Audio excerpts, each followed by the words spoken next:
Sheikh Abdul Rahman Bajalhaban dia dikenali ramai sebagai seorang suami yang sangat penyabar, lebih-lebih lagi, bersabar ketika menghadapi kemarahan dan tengkingan isteri. Dia tidak pernah membalas kemarahan isterinya walaupun tahap kerana isterinya lebih daripada kebanyakan wanita normal. Kerana sikap isterinya itu, sudah lama Sheikh Abdul Rahman Bajalhaban tidak betah di rumah, dia pun keluar dari rumah.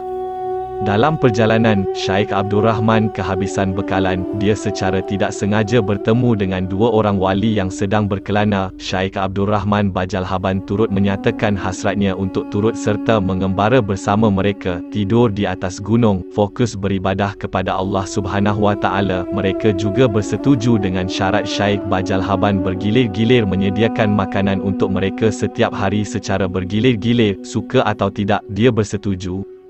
Hari pertama, giliran penjaga pertama, dia mengangkat tangannya dan memohon kepada Allah untuk menurunkan makanan dari langit. Masya Allah, serta merta Allah menurunkan hidangan yang sangat lazat. Keesokan harinya penjaga kedua melakukan perkara yang sama. Sheikh Bajalhaban sangat mengagumi mereka kerana setiap kali dua orang ini meminta sesuatu kepada Allah, dia akan sentiasa mengabulkannya. Diminta makan, Allah memberinya makanan. Minta minum, Allah turunkan minuman, memenuhi keperluan harian mereka.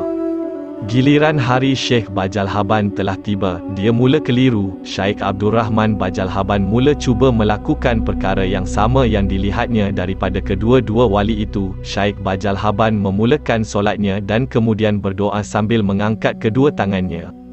Tidak lama kemudian, makanan yang diminta turun, malah jumlah itu adalah 2 kali ganda daripada jumlah yang diperoleh dua penjaga yang mengembara sebelum ini. Kedua-dua penjaga yang mengembara ini kagum dan ingin tahu, rupa-rupanya ada orang yang lebih berkebolehan daripada mereka. Mereka pun bertanya kepada Sheikh Abdul Rahman Bajalhaban, "Syekh, doa apa yang kamu ucapkan agar kamu mendapat lebih banyak makanan daripada Allah daripada yang kami dapat?" Dalam hati, Sheikh Abdul Rahman Bajalhaban juga bingung kerana baru pertama kali mendapat makanan secara langsung daripada Tuhan. Dia berkata, "Maaf, sebenarnya saya ingin tahu doa apa yang kamu ucapkan ketika kamu bermunajat agar kamu mendapat makanan yang kamu minta daripada Allah. Kerana tadi, saya hanya berdoa kepada Allah, ya Allah, sebagaimana mereka berdoa, terimalah juga doa itu untuk saya."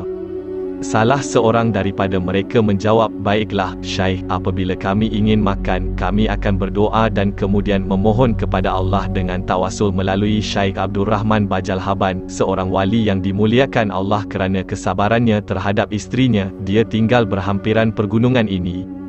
Mendengar kisah ini, Sheikh Abdul Rahman Bajalhaban terkejut betapa tingginya nilai kesabarannya terhadap Allah Subhanahu Wa Taala. Maka dia pun mengucapkan selamat tinggal untuk pulang ke kampungnya tanpa memberi alasan yang jelas, kerana menganggap hidup sabar dengan isteri yang cerewet ternyata lebih besar nilainya daripada alwat menyendiri dengan orang yang beribadat. Dan kawan-kawannya mengajaknya pulang tanpa mengetahui apa alasannya dan siapa dirinya sebenarnya, kerana dia tidak pernah memperkenalkan namanya kepada mereka.